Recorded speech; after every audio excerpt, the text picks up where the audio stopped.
ਸਤਿ ਸ਼੍ਰੀ ਅਕਾਲ ਜੀ। ਤੁਸੀਂ ਪ੍ਰਾਈਮ ਮਿਨਿਸਟਰ ਟੈਲੀਵਿਜ਼ਨ ਦੇਖ ਰਹੇ ਹੋ। ਦੋਸਤੋ, ਮੈਂ ਹਾਂ ਸਵਰਨ ਸਿੰਘ ਟਹਿਣਾ ਤੇ ਹਰ ਰੋਜ਼ ਦੀ ਤਰ੍ਹਾਂ ਹੀ ਪ੍ਰੋਗਰਾਮ ਖਬਰ ਦੀ ਖਬਰ ਲੈ ਕੇ ਹਾਜ਼ਰ ਹਾਂ।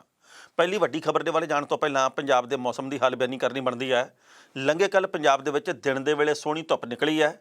ਸਵੇਰ ਦੇ ਵੇਲੇ ਧੁੰਦ ਬੇਹੱਦ ਸੀ ਤੇ ਲੰਘੀ ਰਾਤ ਵੀ ਬੇਹੱਦ ਧੁੰਦ ਪਈ ਹੈ ਪੰਜਾਬ ਦੇ ਵਿੱਚ ਤੇ ਉੱਤਰੀ ਭਾਰਤ ਦੇ ਬਾਕੀ ਕੁਝ ਕੁ ਹੋਰ ਹਿੱਸਿਆਂ ਦੇ ਵਿੱਚ। ਮੌਸਮ ਵਿਭਾਗ ਨੇ ਗੱਲ ਕਹੀ ਹੈ ਕਿ 16 ਤਰੀਕ ਤੱਕ ਇਸੇ ਤਰੀਕੇ ਦੇ ਨਾਲ ਕਹਿਰ ਦੀ ਧੁੰਦ ਪੈਂਦੀ ਰਹਿਣੀ ਹੈ। ਠੰਡ ਇਵੇਂ ਹੀ ਰਹਿਣੀ ਹੈ, ਕੋਰਾ ਇਵੇਂ ਪੈਂਦਾ ਰਹਿਣਾ, ਤਰੇਲ ਇਵੇਂ ਪੈਂਦੀ ਰਹਿਣੀ ਆ, ਪਰ ਦਿਨ ਦੇ ਵੇਲੇ ਸੂਰਜ ਨਿਕਲਿਆ ਕਰੂਗਾ। ਲੋਹੜੀ ਤੋਂ ਬਾਅਦ ਪੰਜਾਬ ਦੇ ਵਿੱਚ ਮੌਸਮ ਦੇ ਵਿੱਚ ਹੋ ਸਕਦਾ ਕੁਝ ਕੁ ਤਬਦੀਲੀ ਆਵੇ, ਪਰ ਮੀਂਹ ਕਣੀ ਦੀ ਆਉਂਦੇ ਇੱਕ ਹਫ਼ਤੇ ਦੇ ਵਿੱਚ ਸੰਭਾਵਨਾ ਕੋਈ ਨਹੀਂ। ਪਰ ਜਿਸ ਤਰੀਕੇ ਦੇ ਨਾਲ ਹਿਮਾਚਲ ਪ੍ਰਦੇਸ਼ ਦੇ ਵੱਲ ਲਗਾਤਾਰ ਬਰਫ਼ਬਾਰੀ ਹੋ ਰਹੀ ਹੈ, ਜਿਵੇਂ ਉੱਥੇ ਮੀਂਹ ਪੈ ਰਿਹਾ, ਜਿਵੇਂ ਉੱਥੇ ਗੜੇਮਾਰੀ ਹੋ ਰਹੀ ਹੈ, ਉਹਦੇ ਕਰਕੇ ਠੰਡ ਮੈਦਾਨੀ ਖੇਤਰ ਦੇ ਵੱਲ, ਪੰਜਾਬ, ਹਰਿਆਣਾ, ਰਾਜਸਥਾਨ ਦੇ ਵੱਲ ਚੋਖੀ ਹੋ ਚੁੱਕੀ ਹੈ। ਸੋ ਠਾਰੀ ਇਸ ਕਦਰ ਹੈ ਵੀ ਬੰਦੇ ਦਾ ਆਪਣਾ ਓਨਾ ਭਾਰ ਨਹੀਂ ਹੁੰਦਾ ਜਿੰਨੇ ਭਾਰ ਵਾਲੇ ਕੱਪੜੇ ਪਾਏ ਹੁੰਦੇ, ਲੀੜੇ ਪਾਏ ਹੁੰਦੇ ਆ। ਇਹ ਠੰਡ ਦੀ ਮਾਰ ਦੀ ਇੱਕ ਬਹੁਤ ਵੱਡੀ ਨਿਸ਼ਾਨੀ ਹੈ ਤੇ ਫਿਰ ਵੀ ਠਾਰੀ ਚੜ੍ਹਦੀ ਹੈ। ਸੋ ਮੌਸਮ ਵਿਭਾਗ ਦੀ ਜੋ ਭਵਿੱਖਬਾਣੀ ਹੈ, ਇਹ ਆਉਂਦੇ ਦਿਨਾਂ ਦੇ ਵਿੱਚ ਕਿੰਨੀ ਕੁ ਸਹੀ ਸਾਬਤ ਹੁੰਦੀ ਹੈ, ਇਹ ਵਕਤ ਬਿਆਨ ਕਰੂਗਾ। ਹੁਣ ਜਿਹੜੀ ਪਹਿਲੀ ਵੱਡੀ ਖਬਰ ਹੈ, ਉਹ ਕਾਂਗਰਸ ਦੇ ਵਿੱਚ ਪਏ ਹੋਏ ਕਲੇਸ਼ ਨਾਲ ਸੰਬੰਧਿਤ ਹੈ। ਹਾਲੇ ਤੱਕ ਕਾਂਗਰਸ ਦੇ ਵੱਲੋਂ ਇਹ ਤੈਅ ਨਹੀਂ ਕੀਤਾ ਗਿਆ ਵੀ ਕਿਹੜੇ ਹਲਕੇ ਤੋਂ ਕਿਹਨੂੰ ਟਿਕਟ ਦੇਣੀ ਹੈ, ਕਿਹੜੀ ਸੀਟ ਕਿੰਨੀ ਕੁ ਸੁਰੱਖਿਅਤ ਹੈ। ਪਰ ਲੰਘੇ ਕੱਲ੍ਹ ਇੱਕ ਵੱਡੇ ਅਖਬਾਰ ਦੇ ਵੱਲੋਂ ਆਪਣੇ ਮੁੱਖ ਸਫ਼ੇ ਦੇ ਉੱਤੇ ਖਬਰ ਸਾਂਝੀ ਕੀਤੀ ਗਈ ਕਿ ਕਾਂਗਰਸ ਹਾਈ ਕਮਾਨ ਦੇ ਵੱਲੋਂ 2 ਦਰਜਨ ਦੇ ਕਰੀਬ ਵਿਧਾਇਕਾਂ ਦੀਆਂ ਟਿਕਟਾਂ ਕੱਟਣ ਦੀ ਤਿਆਰੀ ਕਰ ਲਈ ਗਈ ਹੈ। ਇਹਨਾਂ 2 ਦਰਜਨ ਦੇ ਵਿੱਚੋਂ 1.5 ਦਰਜਨ ਤਾਂ ਪੱਕੀ ਗੱਲ ਹੀ ਹੈ ਵੀ ਉਹਨਾਂ ਦੀ ਛਾਂਟੀ ਹੋਣੀ ਹੀ ਹੋਣੀ ਹੈ, ਕਿਉਂਕਿ ਉਹਨਾਂ ਦਾ ਸਰਵੇਖਣ ਕਰਵਾ ਕੇ ਦੇਖਿਆ ਗਿਆ, ਉਹ ਉਮੀਦ ਦੇ ਉੱਤੇ ਖਰੇ ਨਹੀਂ ਉਤਰੇ, ਉਹ ਜਿੱਤਦੇ ਦਿਖਾਈ ਨਹੀਂ ਦਿੰਦੇ। ਇਸ ਕਰਕੇ ਬੇਸ਼ੱਕ ਉਹ ਪੁਰਾਣੇ ਆ, ਪਰ ਉਹਨਾਂ ਦੀ ਥਾਂ ਦੇ ਉੱਤੇ ਨਵੇਂ ਚਿਹਰਿਆਂ ਨੂੰ ਅੱਗੇ ਕਰਨ ਦੀ ਸੰਭਾਵਨਾ ਪ੍ਰਗਟਾਈ ਗਈ ਹੈ ਤੇ ਇਹ ਗੱਲ ਲਗਭਗ ਤੈਅ ਹੀ ਹੈ, ਇਹਦੇ ਵਿੱਚ ਕੋਈ ਦੋ ਰਾਇ ਨਹੀਂ। ਹਾਲਾਂਕਿ 3-4 ਸੂਚਕਾਂ ਜਿਹੜੀਆਂ ਉਹ ਅੱਗੜ ਪਿੱਛੜ ਜਾਰੀ ਕੀਤੀਆਂ ਜਾਣਗੀਆਂ ਕਾਂਗਰਸ ਦੇ ਵੱਲੋਂ, ਤੇ ਕਾਂਗਰਸ ਦਾ ਪਿਛੋਕੜ ਇਹੋ ਜਿਹਾ, ਉਹ ਵਾਰ-ਵਾਰ ਬੇਸ਼ੱਕ ਕਹਿਣ ਕਿ ਅਸੀਂ ਵੇਲੇ ਸਿਰ ਐਤਕੀ ਉਮੀਦਵਾਰ ਐਲਾਨਣੇ ਆ, ਪਰ ਚੋਣਾਂ ਤੋਂ ਇੱਕ ਹਫ਼ਤਾ ਪਹਿਲਾਂ ਵੀ ਉਮੀਦਵਾਰ ਐਲਾਨੇ ਜਾਂਦੇ ਆ ਤੇ ਬਾਕੀ ਸਾਰੀਆਂ ਸਿਆਸੀ ਪਾਰਟੀਆਂ ਉਦੋਂ ਤੱਕ ਆਪੋ ਆਪਣੇ ਹਲਕੇ ਦੇ ਵਿੱਚ 2-2, 3-3, 4-4 ਵਾਰ ਫੇਰਾ ਪਾ ਵੀ ਲੈਂਦੀਆਂ। ਐਤਕੀ ਦੀਆਂ ਚੋਣਾਂ ਇਸ ਕਰਕੇ ਵੀ ਖਾਸ ਹੋਣ ਦੀ ਸੰਭਾਵਨਾ, ਕਿਉਂਕਿ ਕਾਂਗਰਸ ਹਾਈ ਕਮਾਨ ਦੇ ਵੱਲੋਂ ਇਹ ਗੱਲ ਕਹੀ ਗਈ ਹੈ, ਸਕਰੀਨਿੰਗ ਕਮੇਟੀ ਨੇ ਗੱਲ ਕਹਿਤੀ ਹੈ ਕਿ ਐਤਕੀ ਕੋਈ ਇੱਕ ਚਿਹਰਾ ਨਹੀਂ ਹੋਊਗਾ। ਕਾਂਗਰਸ ਦੇ ਵਿੱਚ 3 ਚਿਹਰੇ ਹੋਣਗੇ, ਸੁਨੀਲ ਜਾਖੜ, ਚਰਨਜੀਤ ਸਿੰਘ ਚੰਨੀ ਤੇ ਨਵਜੋਤ ਸਿੰਘ ਸਿੱਧੂ।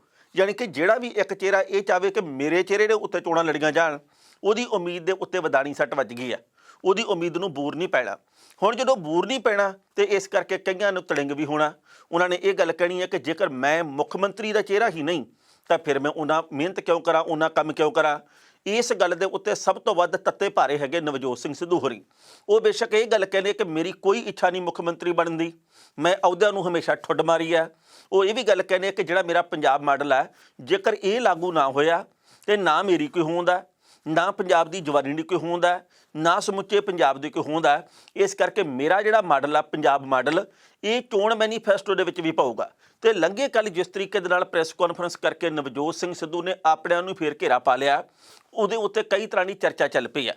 ਹੁਣ ਤਾਂ ਕਾਂਗਰਸ ਪਾਰਟੀ ਦੇ ਕਈ ਨੇਤਾ ਵੀ ਇਹ ਗੱਲ ਕਹਿੰਦੇ ਆ ਵੀ ਨਵਜੋਤ ਸਿੰਘ ਸਿੱਧੂ ਦੀ ਬਿਆਨਬਾਜ਼ੀ ਸੁਣ ਕੇ ਇਉਂ ਲੱਗਦਾ ਕਿ ਉਹ ਕਾਂਗਰਸ ਦੇ ਵਿੱਚ ਹੈ ਹੀ ਨਹੀਂ। ਹੁਣ ਤਾਂ ਕਾਂਗਰਸ ਵਿਚਲੇ ਕਈ ਸੀਨੀਅਰ ਨੇਤਾ ਇਹ ਗੱਲ ਕਹਿੰਦੇ ਕਿ ਨਵਜੋਤ ਸਿੰਘ ਸਿੱਧੂ ਲੱਗਦਾ ਹੀ ਨਹੀਂ ਕਿ ਕਾਂਗਰਸ ਦੇ ਆਗੂ ਆ, ਕਾਂਗਰਸ ਦੇ ਪ੍ਰਧਾਨ ਆ। ਕਦੇ-ਕਦੇ ਇਉਂ ਲੱਗਦਾ ਕਿ ਉਹ ਤਾਂ ਵਿਰੋਧੀ ਧਿਰ ਦੇ ਨੇਤਾ, ਉਹ ਹਰਪਾਲ ਸਿੰਘ ਚੀਮਾ ਵਾਲੀ ਜ਼ਿੰਮੇਵਾਰੀ ਨਿਭਾ ਰਹੇ ਆ। ਉਹ ਇਹ ਭੁੱਲ ਜਾਂਦੇ ਆ ਕਿ ਮੈਂ ਕਾਂਗਰਸ ਦੇ ਵਿੱਚ ਹੀ ਆ, ਸਾਡੀ ਪਾਰਟੀ ਆ, ਅਸੀਂ ਜਿੱਤਣਾ ਵੀ ਆ, ਅਸੀਂ ਕੁਝ ਕਰਕੇ ਵੀ ਦਿਖਾਉਣਾ। ਉਹ ਆਪ ਹੀ ਕਹਿਣ ਲੱਗ ਜਾਂਦੇ ਆ ਕਿ ਜੋ ਚੰਨੀ ਹੋਰਾਂ ਨੇ ਕਿਹਾ, ਸਿੱਧੇ ਤਰੀਕੇ ਨਾਲ ਕਹਿੰਦੇ ਆ, ਇਹ 100-100 ਰੁਪਈਆ ਕੇਬਲ ਦਾ ਕਿਵੇਂ ਹੋ ਸਕਦਾ, ਇਹ ਰੇਤ ਕਿਵੇਂ ਸਸਤੀ ਹੋ ਸਕਦੀ ਹੈ। ਭਾਵੇਂ ਕਿ ਉਹਨਾਂ ਦੇ ਮੁੱਦੇ ਸਹੀ ਹੋਣ, ਪਰ ਬਹੁਤ ਵਾਰ ਇਸ ਤੋਂ ਪਹਿਲਾਂ ਵੀ ਵੱਖ-ਵੱਖ ਰਾਜਨੀਤਿਕ ਮਾਹਰਾਂ ਨੇ ਇਹ ਗੱਲ ਕਹੀ ਹੈ ਕਿ ਕਾਂਗਰਸ ਦੇ ਵਿੱਚ ਜੇਕਰ ਤੁਸੀਂ ਸਿਸਟਮ 'ਚ ਫਿੱਟ ਨਹੀਂ ਹੁੰਦੇ ਤਾਂ ਫਿਰ ਤੁਹਾਨੂੰ ਆਪਣੀ ਪਾਰਟੀ ਬਣਾ ਕੇ ਇੱਕ ਵੱਡਾ ਪ੍ਰੋਗਰਾਮ ਉਲੀਕਣਾ ਚਾਹੀਦਾ। ਤੁਹਾਨੂੰ ਇਹ ਚਾਹੀਦਾ ਜੀ ਕਿ ਇਸ ਵਕਤ ਪੰਜਾਬ ਦੀ ਰਾਜਨੀਤੀ ਦੇ ਵਿੱਚ ਇੱਕ ਨਵਾਂ ਨਿਖਾਰ ਲੈ ਕੇ ਆਉਂ। ਪਰ ਉਦੋਂ ਨਾਲ ਦੀ ਨਾਲ ਸਿੱਧੂ ਸਾਹਿਬ ਇਹ ਵੀ ਗੱਲ ਕਹਿ ਦਿੰਦੇ ਆ ਕਿ ਮੈਂ ਆਖਰੀ ਸਾਹ ਤੱਕ ਕਾਂਗਰਸ ਦੇ ਵਿੱਚ ਰਹਿਣਾ, ਮੈਂ ਰਾਹੁਲ ਗਾਂਧੀ, ਪ੍ਰਿਯੰਕਾ ਗਾਂਧੀ, ਸੋਨੀਆ ਗਾਂਧੀ ਦਾ ਵਫਾਦਾਰ ਵੀ ਹਾਂ। ਸੋ ਇਹਨਾਂ ਗੱਲਾਂ ਦੇ ਉੱਤੇ ਕਈ ਵਾਰ ਚੁੱਜ ਚਰਚਾ ਕਈ ਤਰ੍ਹਾਂ ਦੀ ਹੁੰਦੀ ਹੈ। ਹੁਣ ਜਦੋਂ ਨਵਜੋਤ ਸਿੰਘ ਸਿੱਧੂ ਨੇ ਆਪਣੇ ਪੰਜਾਬ ਮਾਡਲ ਦੀ ਗੱਲ ਉਦੋਂ ਕਰ ਦਿੱਤੀ ਹੈ ਮੁੜ ਕੇ, ਜਦੋਂ ਕਾਂਗਰਸ ਨੇ ਹਾਲੇ ਤੱਕ ਆਪਣਾ ਚੋਣ ਮੈਨੀਫੈਸਟੋ ਜਾਰੀ ਨਹੀਂ ਕੀਤਾ। ਤੇ ਉਹਨਾਂ ਨੇ ਇੱਕ ਹੋਰ ਗੱਲ ਕਹੀ ਹੈ, ਇਹਦੇ ਵੱਲ ਜ਼ਰਾ ਗੌਰ ਕਰਿਓ ਕਿ ਇਉਂ ਕਿਵੇਂ ਹੋ ਸਕਦਾ ਕਿ ਹਾਈ ਕਮਾਨ ਤੈਅ ਕਰੂਗੀ ਪੰਜਾਬ ਦਾ ਮੁੱਖ ਮੰਤਰੀ ਚਿਹਰਾ ਕੌਣ ਹੋਊਗਾ। ਇਹ ਪੰਜਾਬ ਦੇ ਲੋਕ ਤੈਅ ਕਰਨਗੇ ਕਿ ਪੰਜਾਬ ਦਾ ਮੁੱਖ ਮੰਤਰੀ ਚਿਹਰਾ ਕੌਣ ਹੋਊਗਾ, ਪੰਜਾਬ ਦਾ ਮੁੱਖ ਮੰਤਰੀ ਕਿਹਨੂੰ ਹੋਣਾ ਚਾਹੀਦਾ। ਲੱਗਦਾ ਇਹ ਹੈ ਕਿ ਕਾਂਗਰਸ ਦੇ ਵਿੱਚ ਘਮਸਾਨ ਮੱਚਣ ਵਾਲਾ। ਉਧਰ ਆਪਾਂ ਜਾਣਦੇ ਹਾਂ ਕਿ ਮੋਗਾ ਦੇ ਵਿੱਚ ਸੋਨੂ ਸੂਦ ਦੀ ਭੈਣ ਨੂੰ ਟਿਕਟ ਮਿਲਣ ਦੀ ਪੂਰੀ ਆਸ ਹੈ। ਡਾਕਟਰ ਹਰਜੋਤ ਕਮਲ ਹੋਰੀਆਂ ਜਿਹੜੇ ਕਿ ਮੋਗਾ ਦੇ ਵਿੱਚ ਸਿਟਿੰਗ ਐਮਐਲਏ ਵਰਤਮਾਨ ਐਮਐਲਏ ਆ, ਉਹਨਾਂ ਦੇ ਵੱਲੋਂ ਵੀ ਬਗਾਵਤ ਦੀਆਂ ਖਬਰਾਂ ਆਈਆਂ। ਪੰਜਾਬ ਦੇ ਕਈ ਹੋਰ ਹਿੱਸਿਆਂ ਦੇ ਵਿੱਚੋਂ ਵੀ ਇਹੋ ਜਿਹੀਆਂ ਖਬਰਾਂ ਪ੍ਰਾਪਤ ਹੋ ਰਹੀਆਂ। ਸੋ ਲੱਗਦਾ ਕਿ ਆਉਂਦੇ ਸਮੇਂ ਦੇ ਵਿੱਚ ਜਿਵੇਂ ਜਿਵੇਂ ਟਿਕਟਾਂ ਐਲਾਨੀਆਂ ਜਾਣਗੀਆਂ ਉਵੇਂ ਘਮਸਾਨ ਬਹੁਤ ਵੱਡੇ ਪੱਧਰ ਦੇ ਉੱਤੇ ਮਚੂਗਾ। ਜੇਕਰ ਨਵਜੋਤ ਸਿੰਘ ਸਿੱਧੂ ਦਾ ਪੰਜਾਬ ਮਾਡਲ ਚੋਣ ਮੈਨੀਫੈਸਟੋ ਵਿੱਚ ਲਾਗੂ ਨਾ ਹੋਇਆ ਜਾਂ ਸ਼ਾਮਲ ਨਾ ਕੀਤਾ ਗਿਆ ਤਾਂ ਫਿਰ ਸਿੱਧੂ ਹੋਰੀ ਵੀ ਬੰਬ ਵਾਂਗੂ ਫਟਣਗੇ, ਤੇ ਜੇਕਰ ਲਾਗੂ ਹੋ ਗਿਆ, ਇਹਦੇ ਵਿੱਚ ਸ਼ਾਮਲ ਕਰ ਲਿਆ ਗਿਆ, ਤਾਂ ਫਿਰ ਉਸ ਤੋਂ ਬਾਅਦ ਕਈ ਜਿਹੜੇ ਇਹਨਾਂ ਦੇ ਸ਼ਰੀਕੇਬਾਜ਼ੀ ਵਾਲੇ ਆ ਕਾਂਗਰਸ ਦੇ ਵਿੱਚ ਹੀ ਸੀਨੀਅਰ ਨੇਤਾ, ਉਹਨਾਂ ਨੇ ਤੜਿੰਗ ਹੋ ਜਾਣਾ। ਸੋ ਕਾਂਗਰਸ ਦੇ ਵਿੱਚ ਆਉਂਦੇ ਸਮੇਂ ਦੇ ਵਿੱਚ ਕਈ ਤਰ੍ਹਾਂ ਦੇ ਨਵੇਂ ਪੰਗੇ ਸਾਹਮਣੇ ਆਉਣਗੇ। ਪਰ ਫਿਰ ਉੱਥੇ ਆ ਕੇ ਗੱਲ ਮੁੱਕਦੀ ਹੈ, ਜਿਹੜੀ ਵੀ ਰਾਜਨੀਤਿਕ ਪਾਰਟੀ ਉੱਠਦੀ ਉਹ ਇੱਕੋ ਗੱਲ ਕਹਿੰਦੀ ਹੈ, ਪੰਜਾਬ ਦੇ ਲੋਕ ਇਕਜੁੱਟ ਹੋ ਜਾਣ, ਪੰਜਾਬ ਦੇ ਲੋਕ ਇਕਜੁੱਟ ਹੋ ਕੇ ਸਾਨੂੰ ਵੋਟਾਂ ਪਾਉਣ। ਪਰ ਪੰਜਾਬ ਦੇ ਲੋਕ ਅੱਗੋਂ ਇਹ ਵੀ ਗੱਲ ਕਹਿੰਦੇ ਵੀ ਸਾਨੂੰ ਤਾਂ ਤੁਸੀਂ ਇਕਜੁੱਟ ਹੋਣ ਲਈ ਕਹੀ ਜਾਂਦੇ ਆ, ਆਪ ਜੀ ਕਿੰਨੇ ਕੁ ਇਕਜੁੱਟ ਹੋ, ਪਹਿਲਾਂ ਇਹਦੇ ਬਾਰੇ ਵੀ ਚਾਨਣ ਪਾਓ। ਪਹਿਲਾਂ ਇਸ ਰਿਪੋਰਟ ਦਾ ਵੇਰਵਾ ਤੇ ਫਿਰ ਕਰਾਂਗੇ ਟਿੱਪਣੀ। ਪੰਜਾਬ ਕਾਂਗਰਸ ਦੇ ਪ੍ਰਧਾਨ ਨਵਜੋਤ ਸਿੰਘ ਸਿੱਧੂ ਨੇ ਸਿਆਸੀ ਧਮਾਕਾ ਫਿਰ ਕਰ ਦਿੱਤਾ ਹੈ। ਕਾਂਗਰਸ ਦੇ ਚੋਣ ਮੈਨੀਫੈਸਟੋ ਤੋਂ ਪਹਿਲਾਂ ਹੀ ਸਿੱਧੂ ਨੇ ਚੰਡੀਗੜ੍ਹ ਦੇ ਵਿੱਚ ਪੰਜਾਬ ਮਾਡਲ ਲਾਂਚ ਕਰ ਦਿੱਤਾ। ਇਹੀ ਨਹੀਂ, ਸਿੱਧੂ ਨੇ ਕਾਂਗਰਸ ਨੂੰ ਇਹ ਵੀ ਚੇਤਾਵਨੀ ਦੇ ਦਿੱਤੀ ਹੈ ਕਿ ਇਸੇ ਦੇ ਉੱਤੇ ਉਹਨਾਂ ਦਾ ਰਾਜਨੀਤਿਕ ਫਿਊਚਰ ਨਿਰਭਰ ਹੈ, ਉਹ ਕੋਈ ਸਮਝੌਤਾ ਨਹੀਂ ਕਰਨਗੇ। ਸਿੱਧੂ ਨੇ ਕਿਹਾ ਕਿ ਪਾਰਟੀ ਦੇ ਜਨਰਲ ਸੈਕਟਰੀ ਨਾਲ ਗੱਲ ਕਰਨ ਤੋਂ ਬਾਅਦ ਹੀ ਮੈਂ ਇਹ ਸਭ ਕੁਝ ਕਿਹਾ। ਮੈਨੀਫੈਸਟੋ ਵਿੱਚ ਸ਼ਾਮਲ ਹੋਣ ਤੋਂ ਪਹਿਲਾਂ ਇਹ ਉਹਨਾਂ ਕੋਲ ਜਾਵੇਗਾ। ਖਾਸ ਗੱਲ ਇਹ ਹੈ ਕਿ ਸਿੱਧੂ ਦੇ ਪੰਜਾਬ ਮਾਡਲ ਵਾਲੇ ਪੋਸਟਰ ਤੋਂ ਮੁੱਖ ਮੰਤਰੀ ਚੰਨੀ ਦੀ ਫੋਟੋ ਗਾਇਬ ਰਹੀ। ਸਿਰਫ ਸੋਨੀਆ ਗਾਂਧੀ, ਰਾਹੁਲ ਗਾਂਧੀ ਤੇ ਪ੍ਰਿਯੰਕਾ ਗਾਂਧੀ ਹੀ ਇਹਦੇ ਵਿੱਚ ਨਜ਼ਰ ਆਏ। ਸਿੱਧੂ ਨੇ ਇੱਥੋਂ ਤੱਕ ਕਹਿ ਦਿੱਤਾ ਕਿ ਪੰਜਾਬ ਕਿਸੇ ਇੱਕ ਦਾ ਨਹੀਂ, ਪੰਜਾਬ ਦਾ ਮੁੱਖ ਮੰਤਰੀ ਕਾਂਗਰਸ ਹਾਈਕਮਾਨ ਨਹੀਂ, ਸਗੋਂ ਪੰਜਾਬ ਦੇ ਲੋਕ ਤੈਅ ਕਰਨਗੇ। ਸਿੱਧੂ ਦੇ ਪੰਜਾਬ ਮਾਡਲ ਦੇ ਵਿੱਚ ਕੁਝ ਕੁ ਗੱਲਾਂ ਸ਼ਾਮਲ ਨੇ। ਉਹਦੇ ਵਿੱਚ ਸਭ ਤੋਂ ਪਹਿਲੀ ਹੈ ਪੰਜਾਬ ਸਟੇਟ ਲੀਕਰ ਕਾਰਪੋਰੇਸ਼ਨ। ਸ਼ਰਾਬ GST ਤੋਂ ਬਾਹਰ ਹੈ, ਇਹਦੇ ਤੇ ਵੈਟ ਲਾਉਣ ਵਾਲੇ ਜ਼ਿਆਦਾ ਪੈਸਾ ਕਮਾ ਰਹੇ ਨੇ। ਇਹਦੀ ਉਦਾਹਰਨ 37,000 ਕਰੋੜ ਰੁਪਈਆ ਦੀ ਕਮਾਈ ਕਰ ਰਿਹਾ ਤਾਮਿਲਨਾਡੂ ਹੈ, ਜਦ ਕਿ ਉਸ ਦੀ ਖਪਤ ਪੰਜਾਬ ਦੇ ਨਾਲੋਂ ਅੱਧੀ ਹੈ। ਇਹ ਕਾਰਪੋਰੇਸ਼ਨ ਐਕਸਾਈਜ਼ ਲੀਕੇਜ ਰੋਕੇਗਾ ਤੇ ਨਜਾਇਜ਼ ਵਿਕਰੀ ਬੰਦ ਕਰੇਗਾ, ਸਿੱਧੂ ਦਾ ਇਹ ਕਹਿਣਾ। ਪੰਜਾਬ ਸਟੇਟ ਰੇਤ ਮਾਈਨਿੰਗ ਕਾਰਪੋਰੇਸ਼ਨ, ਇਹ ਦੂਜਾ ਨੁਕਤਾ ਹੈ। ਸਰਕਾਰੀ ਸਟਾਕ ਯਾਰਡ ਬਣਨਗੇ। 14 ਜ਼ਿਲ੍ਹਿਆਂ ਦੇ ਵਿੱਚ 102 ਮਾਈਨਿੰਗ ਸਾਈਟ ਨੇ। ਸਰਕਾਰ ਖੁਦ ਰੇਤ ਦੀ ਮਾਈਨਿੰਗ ਕਰਕੇ ਵੇਚੇਗੀ। ਤੇਲੰਗਾਨਾ ਮਾਡਲ ਦੇ ਉੱਤੇ ਕੰਮ ਹੋਏਗਾ। ਇਹਦੇ ਨਾਲ 3000 ਕਰੋੜ ਰੁਪਏ ਦੀ ਇਨਕਮ ਹੋਵੇਗੀ। ਟਰੱਕਾਂ ਦੇ ਵਿੱਚ ਚਿੱਪ ਲੱਗਣਗੀਆਂ। ਇਹਦਾ ਐਨੂਅਲ ਆਡਿਟ ਹੋਏਗਾ, 3000 ਕਰੋੜ ਰੁਪਏ ਦੀ ਇਨਕਮ ਹੋਵੇਗੀ। ਇਸ ਤੋਂ ਇਲਾਵਾ ਤੀਜੇ ਮਾਡਲ ਦੇ ਵਿੱਚ Punjab state cable regulatory commission ਹੈ। ਪੰਜਾਬ ਦੇ ਵਿੱਚ 2 ਕਰੋੜ TV ਸੈੱਟ ਨੇ। ਕੇਬਲ ਤੇ ਕਿਸੇ ਇੱਕ ਦਾ ਅਧਿਕਾਰ ਨਹੀਂ ਹੋਵੇਗਾ। ਕਮਿਸ਼ਨ ਦੇ ਜ਼ਰੀਏ ਮੁਕਾਬਲਾ ਕਰਵਾਇਆ ਜਾਵੇਗਾ। ਇਸ ਦੇ ਨਾਲ 400 ਦੀ ਕੇਬਲ 200 ਦੇ ਵਿੱਚ ਮਿਲੇਗੀ। ਇਹਦੇ ਨਾਲ 3 ਤੋਂ ਲੈ ਕੇ 5000 ਕਰੋੜ ਰੁਪਏ ਦਾ ਰੈਵਨਿਊ ਆਏਗਾ। ਟਰਾਂਸਪੋਰਟ ਕਾਰਪੋਰੇਸ਼ਨ ਦੇ ਵਿੱਚ ਇੰਪਾਊਂਡ ਕਰਨ ਦੇ ਨਾਲ ਬੱਸਾਂ ਨੂੰ ਕੁਝ ਨਹੀਂ ਹੋਵੇਗਾ। ਪਾਲਿਸੀ ਤੋਂ ਬਗੈਰ ਮਾਫੀਆ ਇਸ ਖੇਤਰ ਤੋਂ ਬਾਹਰ ਨਹੀਂ ਹੋਏਗਾ। ਬਾਹਰੀ ਸੂਬਿਆਂ ਦੇ ਰੂਟ ਦੇ ਉੱਤੇ ਸਰਕਾਰੀ ਬੱਸਾਂ ਚੱਲਣਗੀਆਂ। ਇਸ ਤੋਂ ਇਲਾਵਾ ਆਊਟਡੋਰ ਐਡਵਰਟਾਈਜ਼ਮੈਂਟ ਰੈਗੂਲੇਸ਼ਨ। ਸਿੱਧੂ ਦਾ ਇਹ ਕਹਿਣਾ ਕਿ ਲੁਧਿਆਣਾ 50 ਲੱਖ ਕਮਾਉਂਦਾ, ਪਰ ਇੱਥੇ 36 ਕਰੋੜ ਦਾ ਕੰਟਰੈਕਟ ਹੋਇਆ ਸੀ। ਮੈਂ ਪਾਲਿਸੀ ਲੈ ਕੇ ਆਇਆ ਸੀ, ਇਹਦੇ ਨਾਲ ਪੂਰੇ ਪੰਜਾਬ ਦੇ ਵਿੱਚ ਐਡਵਰਟਾਈਜ਼ਮੈਂਟ ਦੇ ਨਾਲ 1000 ਕਰੋੜ ਰੁਪਏ ਦੀ ਕਮਾਈ ਹੋ ਸਕਦੀ ਸੀ, ਪਰ ਹਾਲੇ ਤੱਕ ਇਹ ਪੈਸਾ ਨਿੱਜੀ ਜੇਬਾਂ ਦੇ ਵਿੱਚ ਹੀ ਜਾਂਦਾ ਰਿਹਾ। ਇਸ ਖਬਰ ਦੇ ਉੱਤੇ ਟਿੱਪਣੀ ਕਰਦੇ ਦੋਸਤੋ, ਪਹਿਲੀ ਗੱਲ ਤਾਂ ਅਸੀਂ ਇਹ ਕਹਾਂਗੇ ਕਿ ਜਿਸ ਤਰੀਕੇ ਦੇ ਨਾਲ ਨਵਜੋਤ ਸਿੰਘ ਸਿੱਧੂ ਦੇ ਵੱਲੋਂ ਆਪਣਿਆਂ ਦੇ ਖਿਲਾਫ ਹੀ ਮੋਰਚਾ ਖੋਲ੍ਹਿਆ ਗਿਆ, ਇਹ ਅਚੰਭਿਤ ਕਰਨ ਵਾਲੀ ਗੱਲ ਹੈ। ਇਹ ਵੀ ਉਸ ਮੌਕੇ ਦੇ ਉੱਤੇ ਜਦੋਂ ਚੋਣ ਜ਼ਾਬਤਾ ਲੱਗਾ ਹੋਇਆ, ਜਦੋਂ ਚੋਣਾਂ ਦੇ ਵਿੱਚ 1 ਮਹੀਨਾ ਹੀ ਬਾਕੀ ਰਹਿ ਗਿਆ, ਜਾਂ ਕਹਿ ਦਈਏ 1-2 ਦਿਨ ਵੱਧ, ਚਲੋ 1 ਮਹੀਨਾ ਲਗਭਗ ਬਾਕੀ ਰਹਿ ਗਿਆ, ਤੇ ਸਿੱਧੂ ਪਹਿਲਾਂ ਵਾਲੀ ਧਾਰ ਦੇ ਵਿੱਚ ਹੀ ਆ, ਪਹਿਲਾਂ ਵਾਲੇ ਰੌਂ ਦੇ ਵਿੱਚ ਹੀ ਆ। ਜਦੋਂ ਸਿੱਧੂ ਚੋਣ ਮੈਨੀਫੈਸਟੋ ਲਾਗੂ ਹੋਣ ਤੋਂ ਪਹਿਲਾਂ ਆਪਣਾ ਮਾਡਲ ਲਾਗੂ ਕਰਨ ਦੀ ਗੱਲ ਕਰਦੇ ਆ, ਜਦੋਂ ਉਹ ਇਹ ਗੱਲ ਕਹਿੰਦੇ ਆ ਕਿ ਕਿਉਂ ਨਹੀਂ ਐਤਕੀ ਮੁੱਖ ਮੰਤਰੀ ਦਾ ਚਿਹਰਾ ਹੋਊਗਾ, ਐਤਕੀ ਪੰਜਾਬ ਦੇ ਲੋਕ ਤੈਅ ਕਰਨਗੇ ਕਿ ਕਿਹੜਾ ਮੁੱਖ ਮੰਤਰੀ ਚਿਹਰਾ ਹੋਊਗਾ, ਇਸ ਗੱਲ ਤੋਂ ਬਗਾਵਤ ਦੀ ਬੂ ਆਉਂਦੀ ਆ।